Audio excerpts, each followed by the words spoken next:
It all started a few weeks ago, one dingy-dangy night while I was searching through the seemingly endless halls of my unplayed cheapo Steam account games. I, Karnivore 89, found myself face to face with a deadly encounter. So deadly, in fact, that it came in 3 parts. That's right, this haunted Hallowed Day brings the most anticipated peek at the weird thing no one's ever heard of before. That's right, the Rest in Peace Trilogy. Now, some of the more astute gamers out there may recognize this trilogy as the original sci-fi super shooter trilogy developed by Bungie on the Macintosh computers. Rest in Pieces, or known Rest in Peace for short, is a top-down spook-and-click survival horror strategy game where you take control of one of the 3 deadly sins and try to save Halloween from a future where the future wouldn't have any Halloween.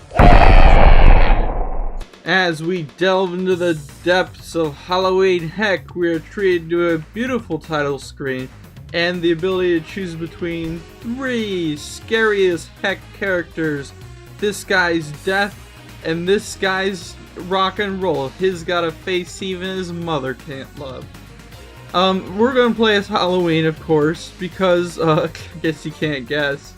As you see, you shoot little dogs in the desert. I'm not sure what he says, but you have the ability to shoot many different guys with shovels, and you can even level up different RPG elements of your character to increase the character development of the entire experience, like in other RPGs at the time.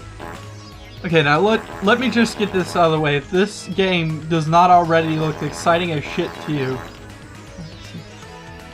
then you and me obviously have different ideas of what makes a game entertaining, because this is the shit that I come here for. I don't know about you. Blood? Guns? Moving around sometimes? Come on, it's great. I seriously have no idea what he says. Hold on a second.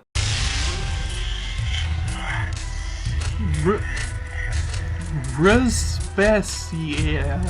Now, despite the Rest in Peace trilogy rewarding the player immediately from the first game on with a fantastic cast of well fleshed out and charming characters that'll keep you laughing for hours, it wasn't until the 3rd game that you're finally introduced to a very complex and interesting story. Just, keep in mind, I don't think you encounter any of these monsters in the game.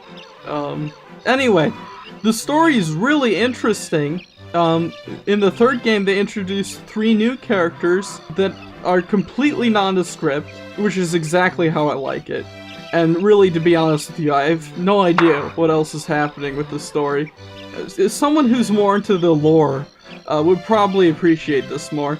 Now at this point, you're probably wondering to yourself, who are the masterminds behind this masterpiece of a game? And you'd be surprised to learn that this game was actually made by, give or take, 5 elephants. It's made by Elephant Games. They got a whole bunch of elephants in a room together to start smacking your trunks into keyboards, and still, you ended up with words like Rybakov. Interestingly enough, apparently every single entity that worked on this game, their name ended in Ov. Okay. I am seriously not making this up. You can look this up. There's an actual development company named Elephant Games. Anyway, I'd say the Rest in Peace trilogy has solidified itself amongst my all-time favorites. The only change I would make, maybe personally, is I wish you could play as Dracula. Because that would complete the 4 greedy sins. And then also, maybe another minor change is I would make it so the game isn't a tremendous piece of shit. Okay, well thank you for wasting your time with me today. Don't get spooked too hard on Halloween.